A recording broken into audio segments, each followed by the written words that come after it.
Good morning, everybody. Good morning, good morning, good morning. Welcome to We Have Something to Say with Leonard, Watkins, and Kenneth Lively. Kenneth's going to be coming on in a minute. I just want to go ahead and get started.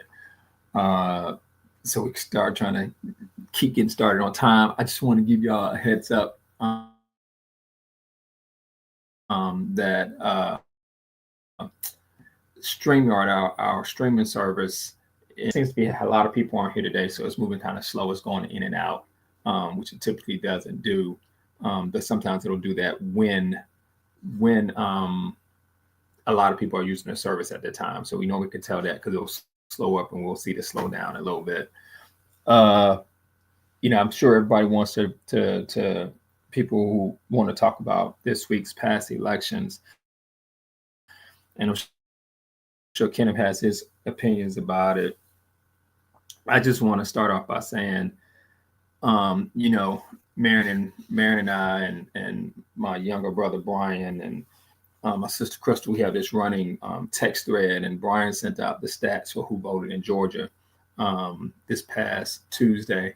And I just want to hear you. I always want you all to hear something that I just find astounding for African Americans, and I totally blame this on the majority of us in my generation. I just totally voting when I came up was sacred, and I think Kenneth always talks about how he took Kenny and damn it, Kenneth, I'm forgetting your daughter's name. That's on the tip of my tongue.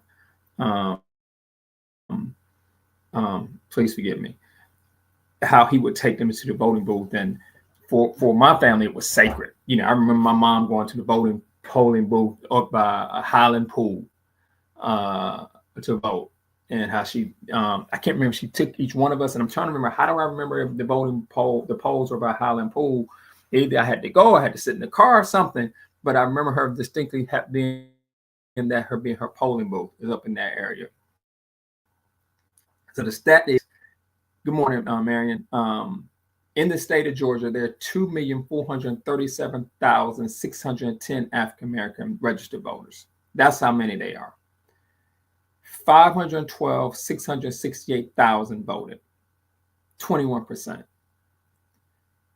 And my biggest issue with my community, and I know a lot of people people who watch this may say, "Man, you really, really are down on your community." No, I believe our community can resolve a whole bunch of issues because it's in our DNA. If we just, as they say, wake up. I refuse to give up the word woke. And 21% of us voted. 21% of us voted. And I say this to people all the time, dying out. Americans' problems are not the same as everybody else's, and policies affect us differently. Therefore, we cannot do stuff the way everybody else does it. It's just a fact. It's just a fact. You are not like you sing. People sing the song, they not like us all the time, but don't act like. We cannot afford to vote at a 21%. We can afford not to vote at a 65% clip. Roland Martin says it all of the time. When we vote, we move stuff, and we can't afford to. We left damn near 2 million votes on the table. 2 million votes. 2 million votes. Think about that. On the table of registered voters, people who know better, people who know better, and I remember on time, because it affects every aspect of your life, every aspect. When we don't vote, it affects every aspect of your life. And I piggyback that to say, I don't know if, there comes a time in battles, if you look at it from war perspective, I think, whereas you need certain people at certain times for certain reasons, for certain reasons. And I personally did not see, and correct me if I'm wrong, because I don't like stuff out there and it's not true. I'd rather people correct me. I personally did not see one of my reps nationally on the federal level or the local levels out there actively campaigning for those two PSC that I didn't see it. I just didn't see it. And if to me, you understand that if you're a Democrat, it means that all of you all have to stand firm and look out for one another. They can't just be your race. And it's an all year, and you're not running the race, but it's with geopolitical issues up in the sick part of the state to parents, particularly in a like I am that's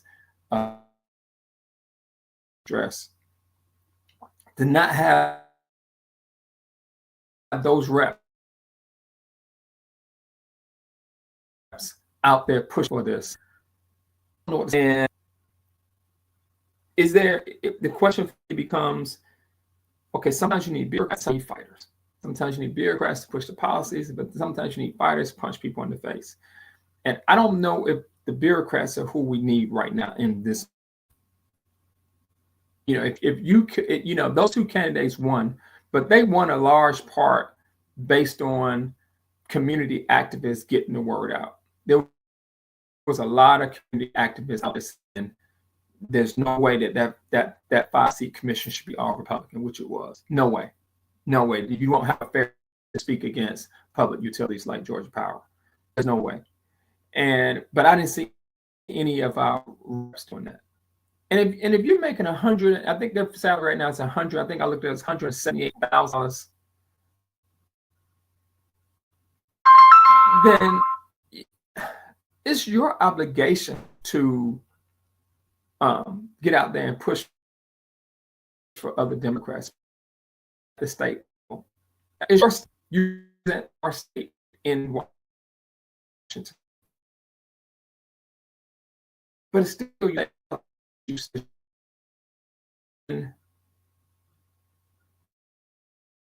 I just didn't see it. I didn't see it. So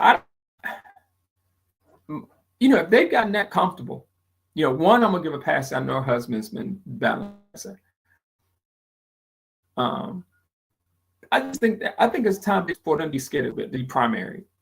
You know, somebody has a primary, and people have got to start getting in the race, regardless of your background. We got to get a bigger pool of candidates to speak to those issues. Because if you fight here, how the hell can I expect you to fight up there? You know, if you can't galvanize voters down here, you don't. Whatever it is, you don't have whatever it is that to get people to get up and vote. You don't have the chutzpah to get out there and to get so that they'll go and vote for what you deem a threat to them. Power bill. I don't know if you're the person for. I don't. Whether the candidates we have right now are charismatic enough to move the needle. I think I could use as charismatic, charisma, because I'm gonna tell you right now, you can be just intellectually curious to catch up on the issues and educated decision, and you can have enough people around you to come decisions to cast a proper vote for your constituents. But if you don't have the career to make, will listen to you at this stage of the game, and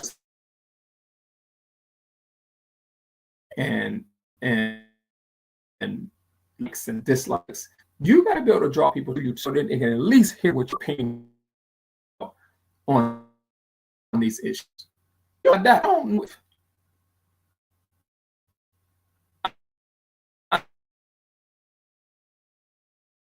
know if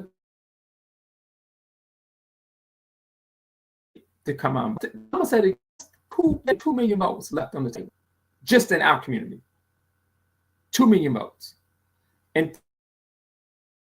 Texas, I pulled it up. They said 13% of the people voted. I can hear Kenneth saying, "Leonard, it was an off election." I'm gonna say we can't afford to say that. Maybe other people can, but we can't. We can't. because they put stuff on the ballots. Legislators we have put stuff on the ballot on off.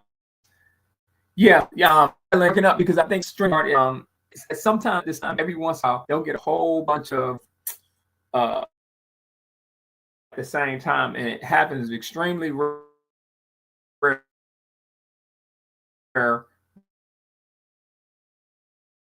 But it does happen. So when they bear with me, while they try with it, it's not we can control, and we know what's happening until we come, unfortunately.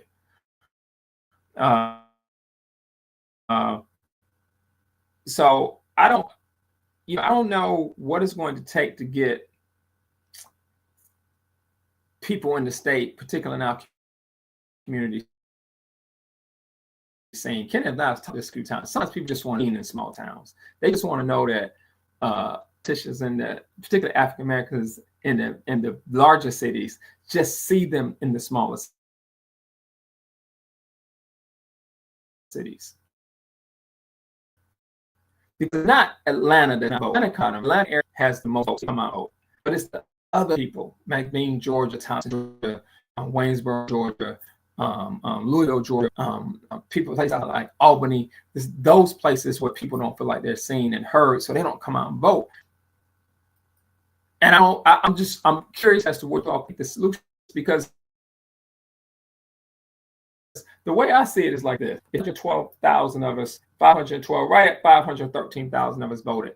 It's really our obligation to go and lead people that we know them, but we need to figure that out. Our future depends on it. People say on social media many times, and with so much stuff coming out of here, they just have to get used to this. I want to enforcement arm in the Justice Department, and this past election seems to have jump-started the engine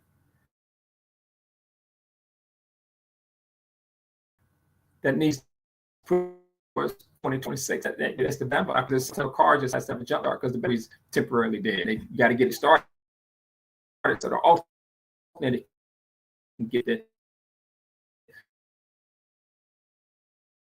Wait, quick. We seem to have needed a jump start to get the Democratic base to get to moving, because Mississippi came out and voted enough to destroy that supermajority, which was African Americans.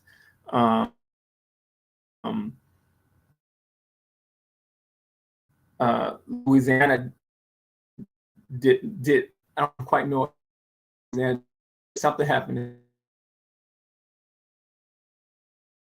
in Charlotte that they seem to have done it. But what are we going to do as a community to get people to come out and vote? I mean, that should be the question for those of us who this is important to. How do we do it? How do we get these people to come out and vote?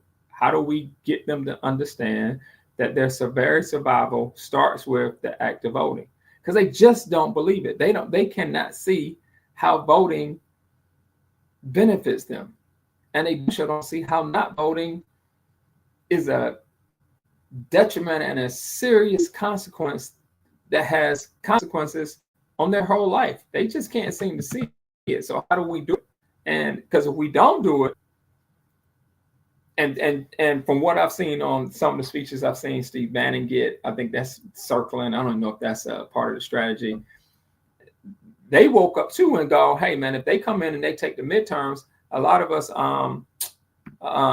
okay, shoot. See if you can come in on camera. Us, they tend to think a lot of them are going to go to prison, because if we don't do a reset, we don't do a reset of some sort,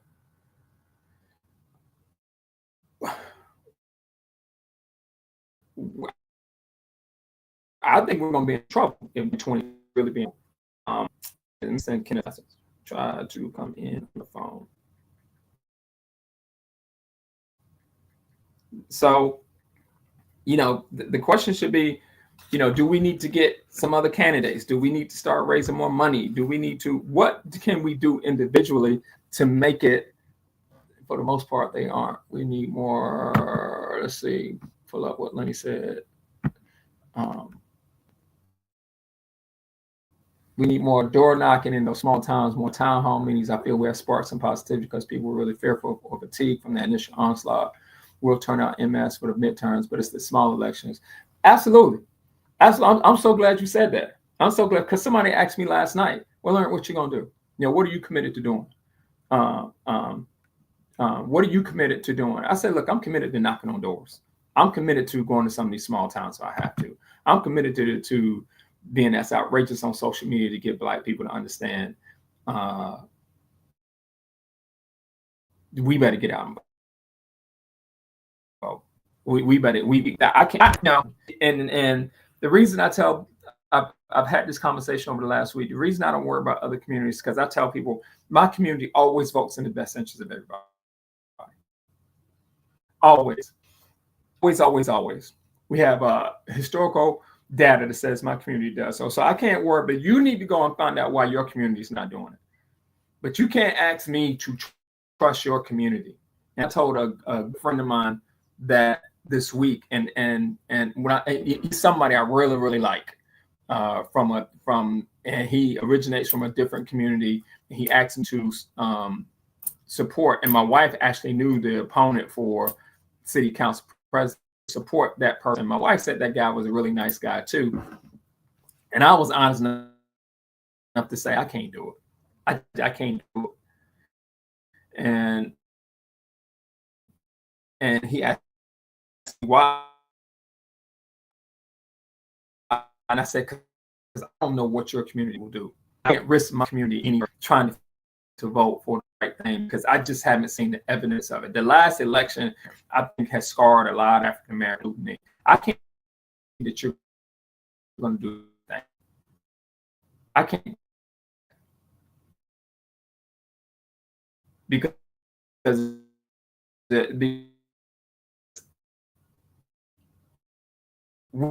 it's kind of like watching Michael Jordan and Tiger Woods do stuff so well that you just come to expect it. Like, that's an expectation. So people have come to expect that African American, because even if you take last year, and what's the math? I'm gonna do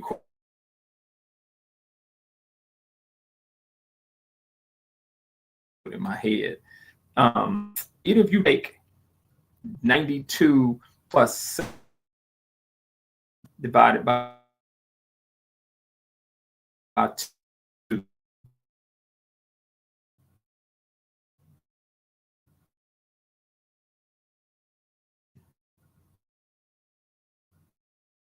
+7, the 2 African Americans. It's glitching real bad. 84% of African Americans voted for the right thing. 84%.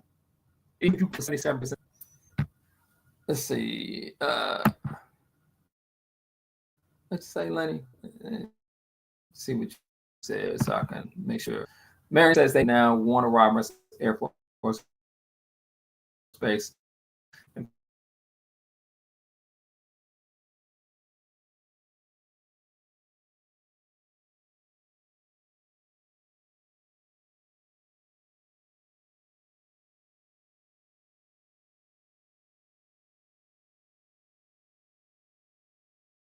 Y'all, I don't know what is going on with our streaming service control over, but it seems to be glitching. The streaming service itself seems to be glitching, so we might not even go long because it's not productive for us to keep going in and out. And all that, it does have to feel the pain, Marion. But shoot, you got to be able to have people. Where were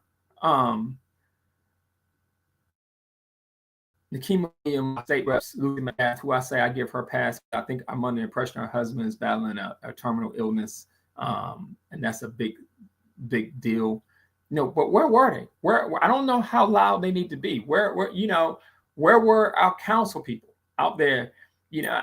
And where were we? Because these people can't do this without money. They can't do this without keep coming out of their pocket. But I've always felt that that's a problem with the African American community. They think that service is a poverty. People should be in poverty to render public service. They think that, man, you should be doing it while whatever it is that you're doing is helping them make more money, and they don't want to put money up. So I mean, you can't really do anything because you're dealing with people who can raise money. Honestly, for our community, our candidates need to hold their town halls at barbershops and hair salons. I agree. As a start, the candidates need to be more accessible, and they need to break both sides, and voting doesn't matter. Strongholds at their root. I haven't checked, but I bet $1 21% who voted were churchgoers, fraternities, sororities, and middle class. I bet that's some anecdotal evidence too. I'm willing to bet you that too. So now that we know that, the question becomes, what do we do about it? I'm willing to bet that too, because it's another guy so this has been a conversation on a Spell House Facebook page, and 3 brothers have been studying this for the last 3 years, and they're trying to put together an app. And one of the data points they came up with was there's 34 million African American voters, and they claim that only 12.4 million African American voters voted in the last November 5th election. That's horrible. 34 million. And that if just 1.5 million more voters, African American voters, have voted last November 4th, just 1.5 million more voters, according to them, she would have won the election. Just African Americans. I cannot, after the last election, focus on what other people will do. I am strictly focused on our community, and I tell people my viewpoint comes from the point of view of what can my community do, because my community has always voted on the right side. Always. So when people say, well, 55% of Hispanics voted, I ain't doing me no good. If 55% of you, what that means, your 45% hurt the cause. So you need to be up to 70. And until you get up to 70% or where I'm at 84% in my community. So until your community can tell me they're somewhere around, and it's just a number I'm throwing out, that 75% is going to vote on the right side, I don't know if I can fuck with you. I don't know if I don't know if we can afford to even do that, Donald. I don't know if we can afford to. And I like I said, I told my friend that. I was like, he might be a great guy, but I'm gonna vote for the black woman. I'm gonna tell you I'm voting based on race. And this is literally what I told him. I know for a fact that she's not gonna do anything to go after or hurt your community. I cannot say that about your community. I can say it about you personally. I can say it about him, because believe it or not, he's an alpha. He's an alpha. He is a great dude. But like I told him, I can't guarantee that your parents or your cousins, your brother, and there are more people like your brother who have been so anti-black that now I'm like, okay, I can't. It's like Dearborn, Michigan. I can't. You didn't vote for this woman, and you expected what? So I don't until you can. I think it should be transactional for us right now. It should be strictly transactional for us, because they're making it transactional. Like, if black people don't get out and vote in Michigan with Vivek Ramaswamy up there doing that bullshit and being so anti-black, and now he got Dinesh D'Souza saying, oh, well, the Republican Party is going to lose black voters. Dinesh D'Souza, who's made his whole career and has been vocal and loud and getting so much traction, just saying anything and everything that's anti-black, and he gets to do it, which is a whole nother conversation, without having his head on a swivel,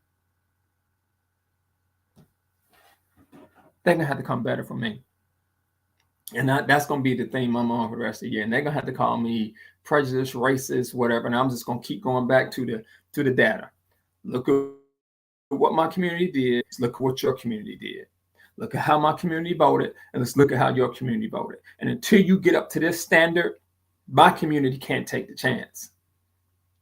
Until you get up to this standard. And you know, I don't. Me and Mary had this conversation all the time. I know if anybody ever sees this, they're gonna be pissed off. I don't know what these new African American ministers are doing, because surely they're not built from the same cloth that those ministers back in the '60s were doing. As misogynistic and male chauvinistic a lot of those ministers were, and they still were out there, as Deontay Kyle would say, Fred Shuttlesworth was preaching in the pulpit, but being an activist when he was outside that pulpit. I don't know if these ministers like that are built like that. I think I think a lot of them are a bunch of egotistical assholes. And I would tell them that to their face, which is why I don't go to church. I don't follow ministers. I'll follow a shepherd. There's this one young guy right now, and I'm paying Christian, Reverend Christian. I'm going to tell you his name in a second. I'll follow him because I like what he says. White folks are probably talking about the First Amendment, oligarchs, slightly women's rights, and dictator president. Those are not our issue as a whole, in my opinion. A dictator president is in my opinion, our issues. I don't know how you get past a dictator president who has, without a doubt, made the conscious decision, him and his underlings, to say every time something doesn't go their way, they're bringing up woke, which means black, DEI, which means black, SNAP to web-based means black, even though it's not true. Whenever something doesn't go their way, that's one thing I've learned in the last 10 minutes. Every time one of their distractions doesn't work.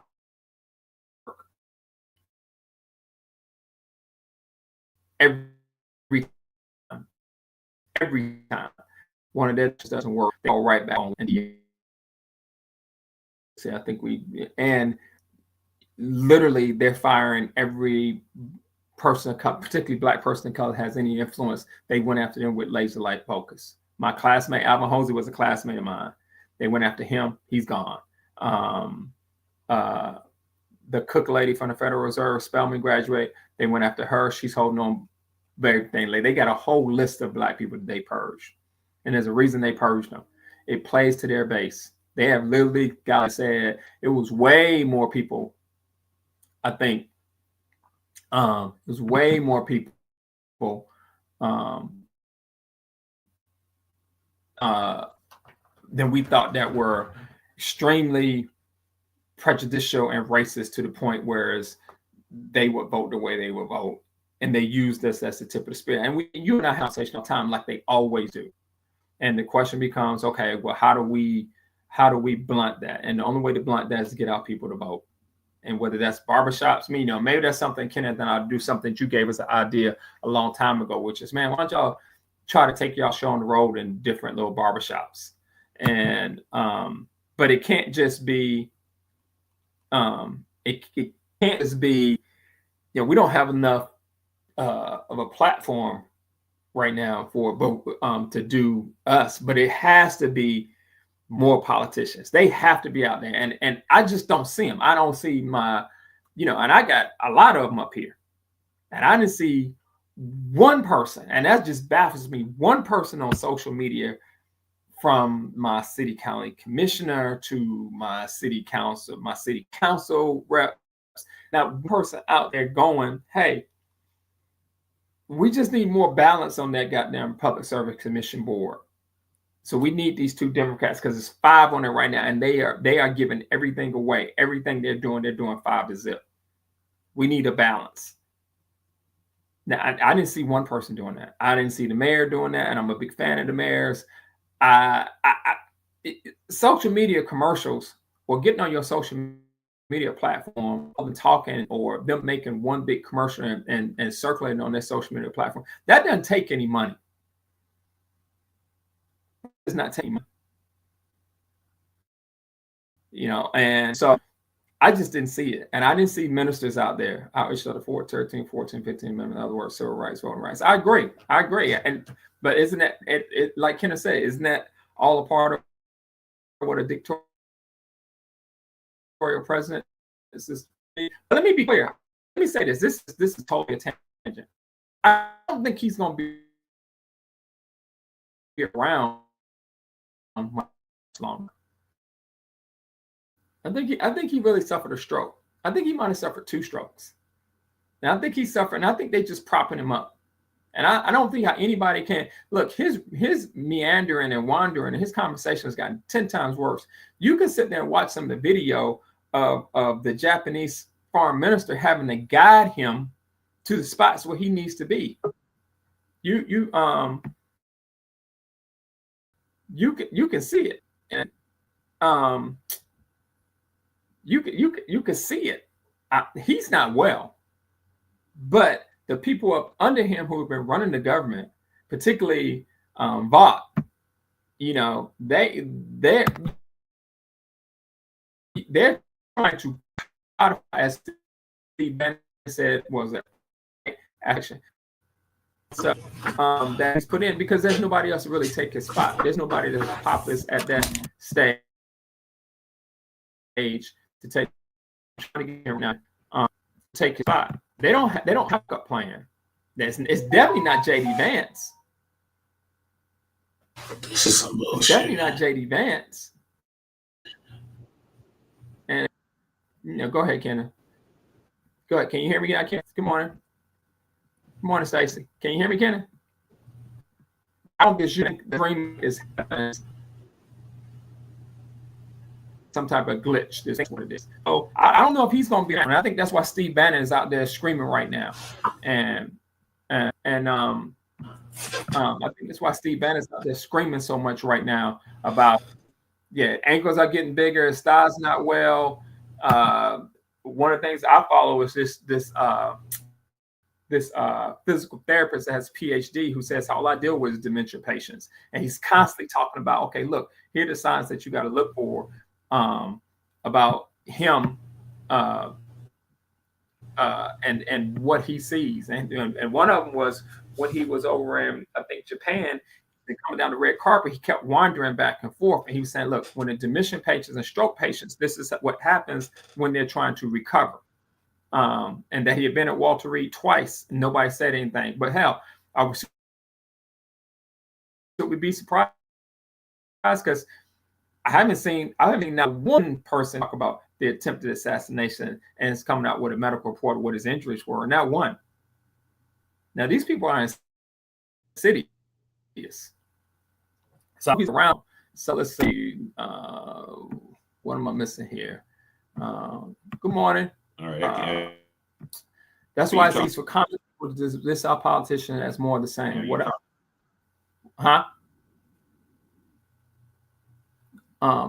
I don't get is people have watched the Tea Party MAGA playbook. You have to get out and meet the people where they are or get voted out, especially when you aren't seen as fighting for them. The people need to feel heard and invested. I absolutely agree with that. I absolutely agree. Because me and Kenneth have gone back and forth. Well, now, because we and I agree on this, that, well, I got to tell you to vote in your best interest. But obviously, we've been wrong. Obviously, I have to go out and tell you why this is in your best interest. Obviously, it's an emotional attachment to that. You want to be seen as a human being and you want to be heard. And one of the things I've said in the last 2 weeks is my mayor, again, who I like my mayor is probably the biggest representation of the Black vote in the state. He might not know it. But the Atlanta mayor, if Andre decides to be more influential, he's going to have to travel the state on weekends. Maybe not every weekend, but he's going to have to try. There's not a church or city in the state that would not invite the city of Atlanta's Black mayor to come in and speak to their Black residents. Not a one. And he can make people feel heard. When Kamala first started running, one of the things Kenneth and I said was a brilliant move was she went down to Albany, Georgia. And we kept going, why won't she do more of that? But we kept forgetting she only had 100 days. Why won't she do more of that? Why won't she do that in Mississippi? Why won't she do that in Louisiana? break the stronghold, get African Americans out of vote. You get African Americans out of vote, you break the stronghold, regardless of how they gerrymandered it. If you get them out the vote, you break the stronghold.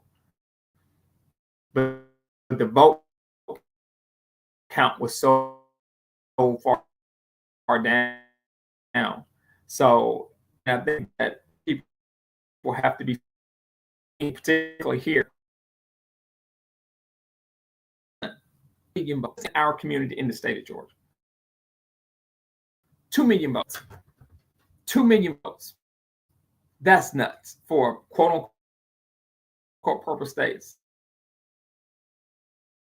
And let's take some wins. We made some big strides. We made some big strides in the off-year elections. I don't necessarily like that. I get it. I don't know if you all watched any of Abigail Spanberger's speech and some of the stuff that she said, because she doesn't agree with AOC. But I don't necessarily know if Abigail Spanberger understands that people, I don't believe this, people did not vote for her because she's a moderate. People voted in Virginia because they were pissed off. They were pissed off at the president. And if she wants to come in and, she doesn't have to now, because now they have a supermajority in Virginia. They have a supermajority in Virginia. Supermajority Democrats in Virginia. And so, but the question becomes, as Marion would say, yeah, but she's going to use the power to swing the pendulum back the other way. Or she just going to be a moderate and say, well, no, she has a supermajority. She has a seat. They picked up 13 delegate seats in the Virginia State House with a Black woman as the speaker, and Abigail Spanberger. So they picked up the governorship, lieutenant governorship, attorney general, and they had a speaker of the House. If that does not tell her that people are pissed off, true. If that does not tell her that people are pissed off and that they don't want her doing the same thing, I don't know what if the governor of New Jersey over a Trump guy that was pledging his allegiance to Trump, and she doesn't understand the mandate that she was given, which is to swing that pendulum back, that people don't want this form of government. They not the people. Because as my younger brother Mary would say all the time, you got to be willing to use the power that you get. People don't like timid people either. People on this side don't want timidness. You timid to use the power when they ram that stuff down our throat. And the 2 million who are registering, not counting who else brought. Exactly. Again, that's our dilemma. Our dilemma is, how do we make them seen? All of us. It's a collective. This is a collective project. Our solution to it is that all 112, all 500 got out there and 2 didn't vote. We got to be talking enough to ask, and then to be able to get them to vote. When you have the power, you must use it.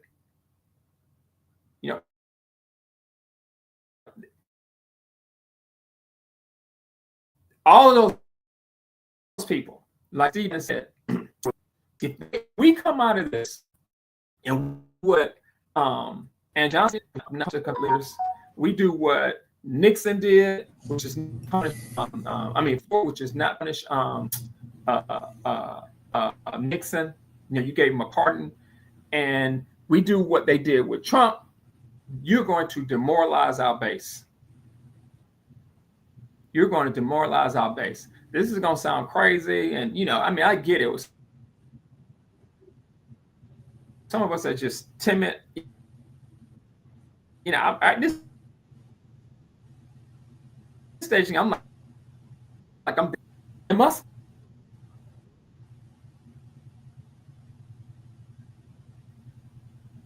That shit. If he want to talk that shit, if I got to threaten to shoot down Starlink satellites, I'm canceling all that shit. Because right now they're trying to solidify. Kenneth, can you hear me now? Yeah, I can hear you. If you can hear me, you could chime in here. It's going in and out, but I can hear you. I've just been hold it till you come on. Go ahead and speak on what you think. If you heard any of it, it's the election, so it's a lot of people who do what we.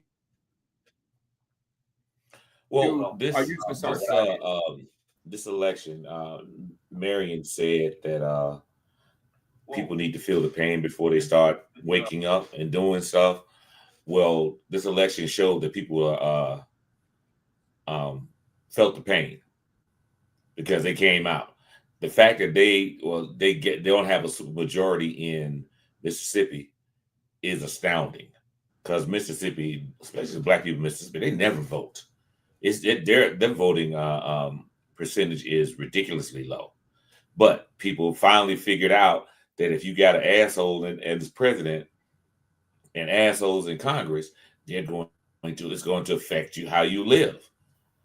The fact that they can't even get these people on, people aren't getting their SNAP benefits, they're not getting their Medicare and Medicaid. And this is something that I actually talk to my students about, because I of course, do a little poll. How many people in here has a family member that's elderly? Of course, they raise their hand. Well, they're probably on Medicare. You have anybody in your family that's disabled? They probably get Medicaid. I said that affects them and their money and their ability to get their medications or whatever they need. That affects their survival. So, I brought up SNAP, and I said, I'm not going to ask you how many of y'all on welfare or get SNAP benefits or anything like that. What I am going to say is I can guarantee you at least half of y'all get that. At least half the students in this school get that. So this stuff, when when people try to tell you that who's in office doesn't matter, it doesn't.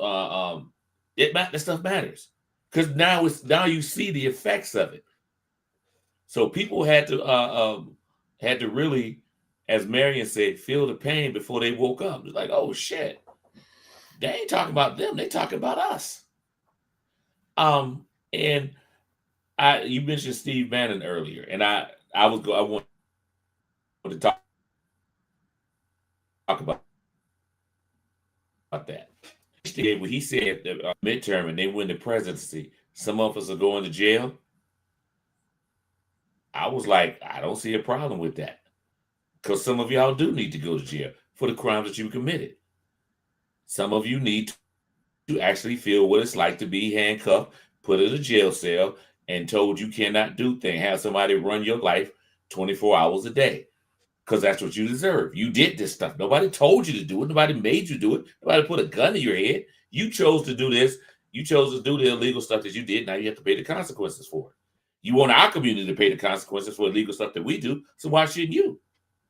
So, hey, I got no sympathy for Steve Bannon and people of his ilk. I don't care. You go to prison, hopefully I'm on the jury. They arrest you, hopefully I'm on the jury, because I damn sure will convict your ass. And anybody else like him. I don't care about your safety. I don't care about your future. All I care about is you going to prison for the crimes that you have committed. As Stacey said, crimes against humanity. You deserve every nasty thing that happens to you. Everything and more. I don't think we could come up enough punishment for some of y'all. But I'm willing to try to be creative. I can be creative and come up with some punishments for you. But I damn sure don't care whether or not you go to, I do care that you go to prison. I have no sympathy for you at all. None whatsoever. No sympathy, no empathy, no nothing. If it happens to you, I think it couldn't have happened to a better person.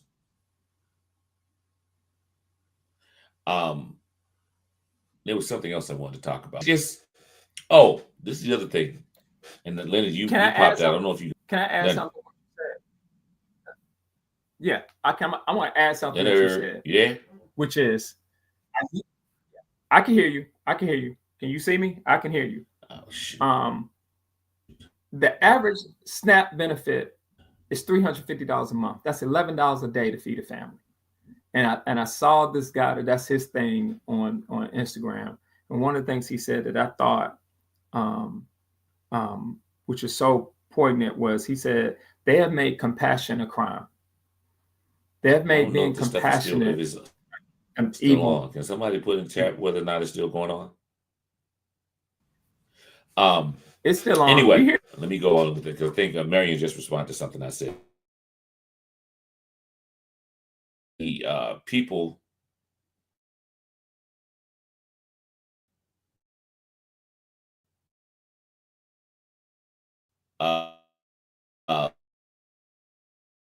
a woman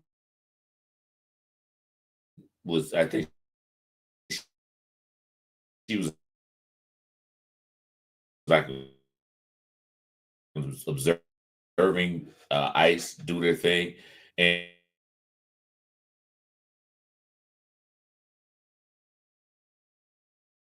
I'm not sure how many times he shot her, but he shot 7 holes. That's what he put in a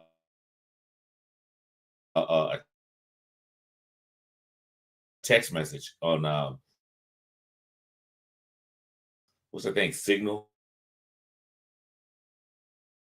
Yeah. Signal. He put that in there, a Signal chat. That's public record because he's using his government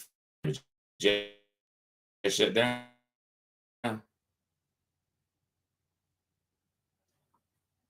Okay, I'm still on here, Leonard.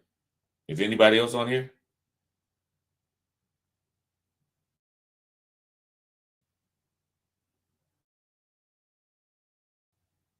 I'm still live.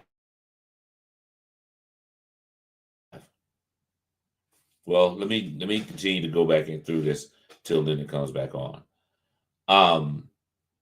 But yeah, this is going to court and they're lying under oath. You shot somebody, that's aggravated assault in the state of Georgia. Now, it didn't happen in the state of Georgia, but you could say in other states, they may call it attempted murder.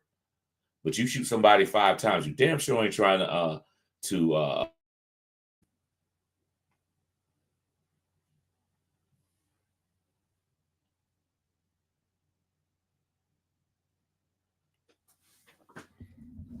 it's all on your. Is that my platform? No, it's yours.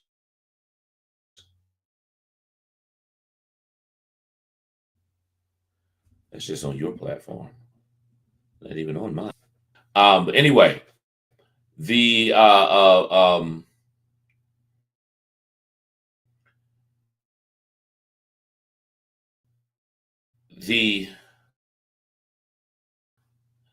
that officer should be charged. He should be charged because his own body cam on the body of somebody whose camera showed the entire incident, and he lied.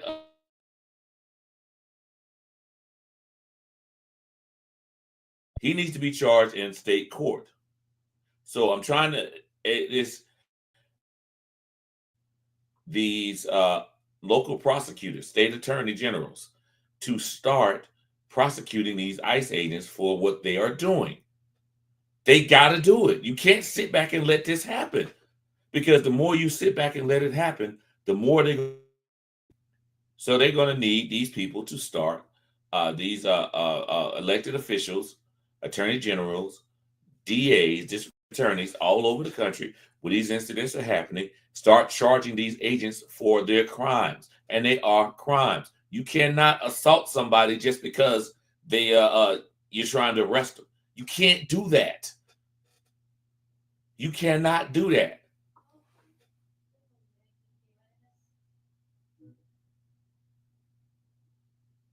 You know I'm still on the air, man. Linda's calling me, y'all. I'm still on the air. I'm completely off. Like, damn, what the hell happened? I don't know, man. Go and finish it up. It's 10:51. Go and finish it up. Tell everybody else same next week. Okay. They can actually hear you, Leonard, because I got you on speaker, so they can hear you. Hey, for all y'all that came on while I was on, I appreciate it. I'm gonna let Kenneth finish it up, and I'm gonna see y'all next week. I'm gonna try to have all these glitches taken care of. But I think the server was just overloaded today for some reason, probably because people want to talk about the election.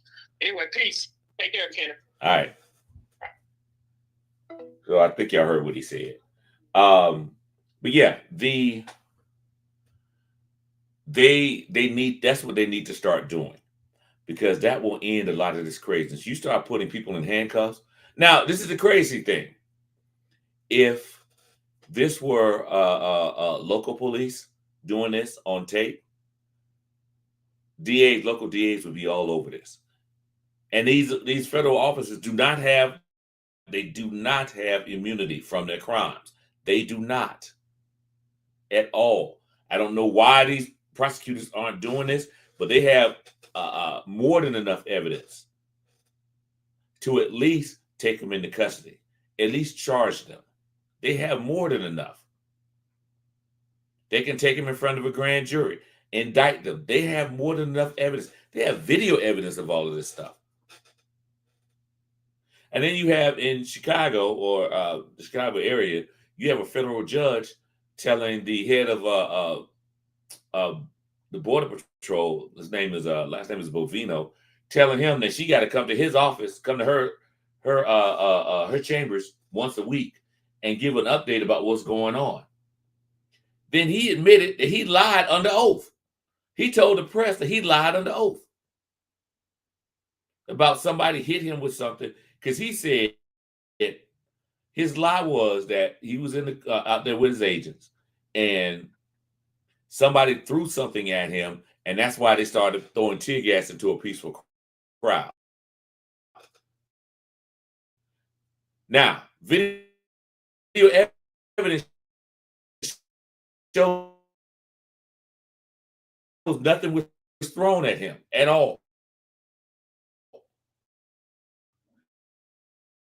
Nobody threw anything at him. Then his dumb ass came on, told the media, oh, no, it didn't happen. Nobody. You should be prosecuted.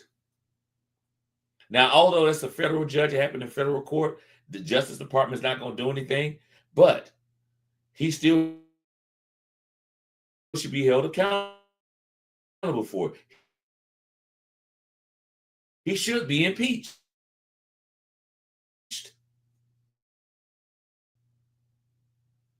Because, as I said before, I've said this plenty, that somebody can get impeached, can be impeached, which is basically an indictment by Congress. And then the Senate will vote to remove them from office. But there's three ways that can happen. One is bribery. Two is treason. And three is high crimes and misdemeanors. Now, as I told my students, I always ask them, what is high crimes and misdemeanors? They're like, I don't know. High crimes and misdemeanors is anything that Congress wants it to be.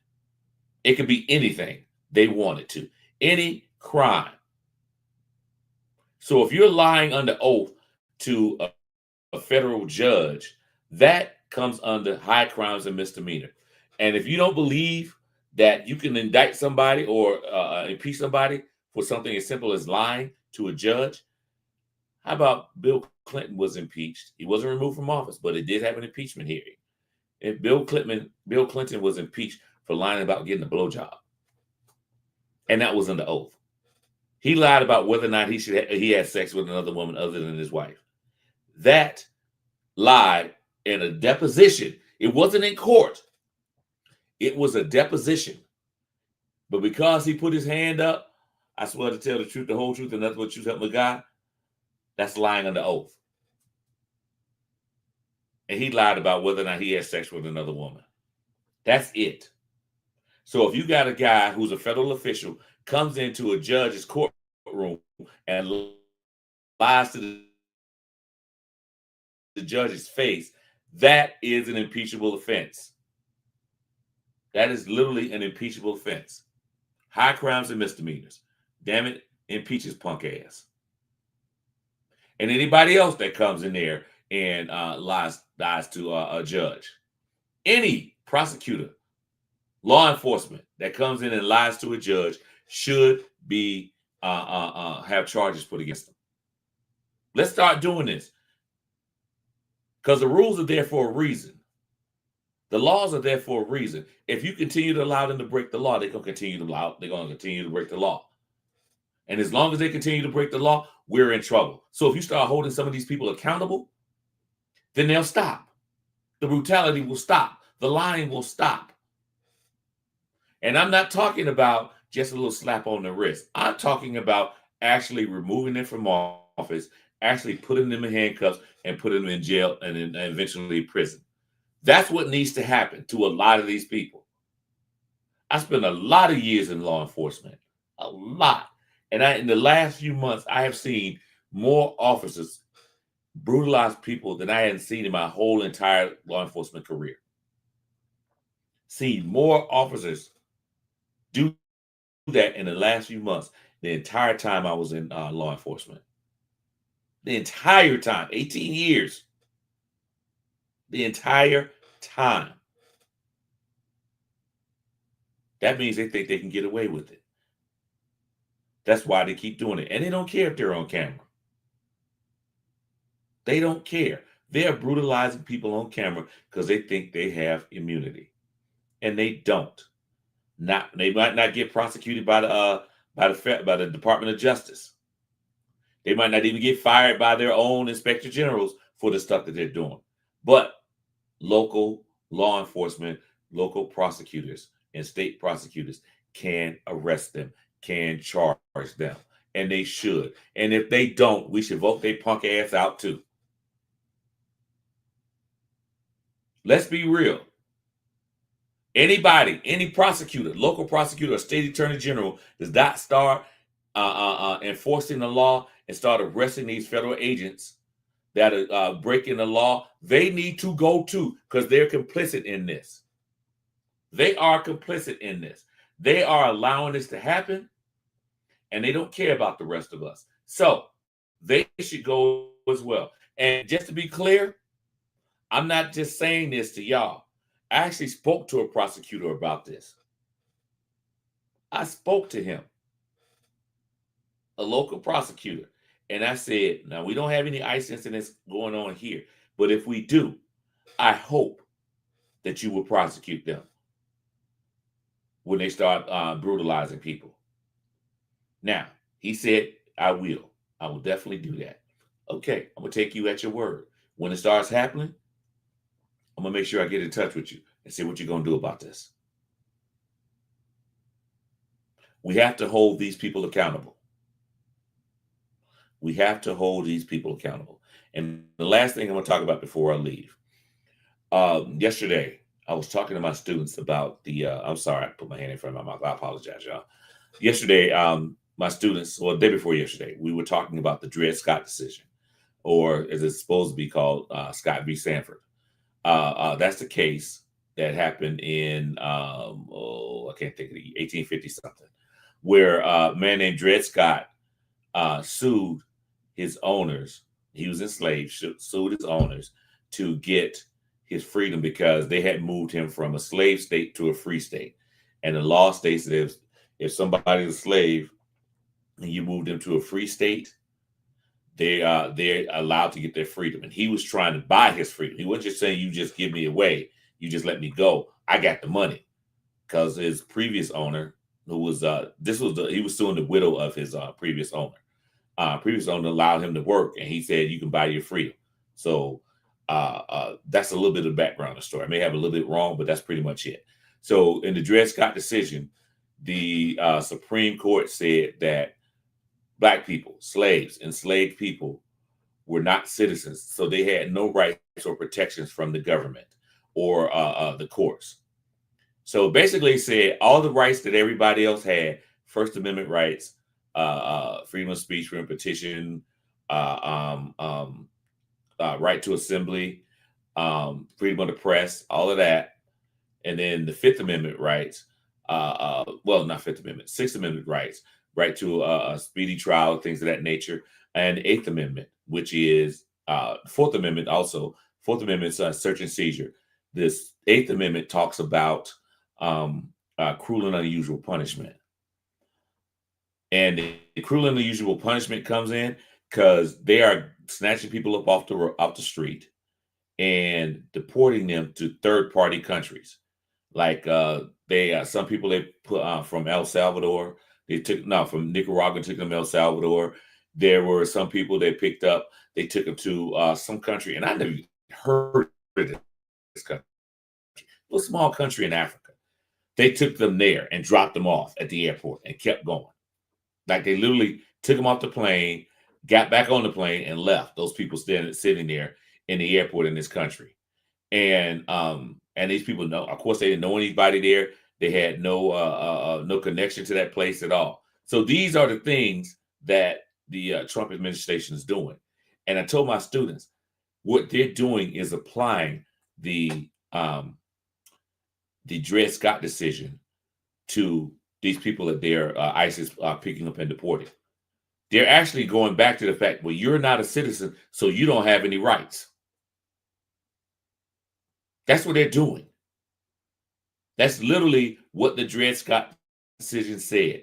If you're not a citizen, you don't have rights. So what the Trump administration is doing is going after people, getting people, and even the freedom of the press, freedom of the press and freedom of speech, where a young lady who was a couple of people who wrote op-eds in different newspapers, campus newspapers, they deported them without a hearing or anything like that, or tried to anyway. Those are First Amendment rights. That also goes back to the Dred Scott decision. You're not a citizen, you don't have any rights. You don't have any rights when it comes to search and seizure. We can jump in your car, get in your car, take you out your car, all of that stuff. Sixth Amendment rights. They're not having a hearing, which you're legally supposed to have. Then, of course, the cruel and unusual punishment, deported into third-party countries. That's cruel and unusual punishment. So they're using the Dred Scott decision. And most of you probably know the Dred Scott decision was overturned with the 14th and 15th Amendment. Well, the 14th Amendment says, basically, if you live here, you have rights.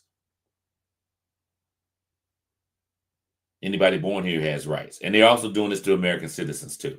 But these rights that these people have are not tied to citizenship. They apply to anybody that's here. Anybody that lives here is afforded these same rights. Anybody. Doesn't make a difference what your status is. If you came here illegally, if you're undocumented, if you no matter where you're from, these things apply to everyone. The First Amendment, the Bill of Rights applies to everyone. Every amendment they put in there applies to everyone. So we cannot allow these people to keep committing these crimes against other people just because they're law enforcement. That has to stop. I know, and I understand. I heard what you said, but Kavanaugh is wrong. And we all know Kavanaugh is wrong. The Supreme Court, and that's another group of people that I think is going to get theirs. And it does say persons, yes. It does say persons. It never says citizens. They said everybody who's here, they're afforded those rights. Now, this is the crazy thing. If the same thing happened to an American citizen in another country, they'd be all up and on. Oh, why are they doing that to an American? They can't do that to an American. That's wrong. That is wrong. They should have a hearing. They should have representation. You can't arrest an American for this and that. They're Americans. You can't do that. But we're doing that to everybody else. As I said, these people need to be held accountable. Last thing I want to talk about, before I leave. Department of Justice said that they're going to now try to get the Supreme Court to overturn Trump's conviction in New York. Basically, because they're saying, oh no, I'm sorry, not the Supreme Court, the appeals court in New York.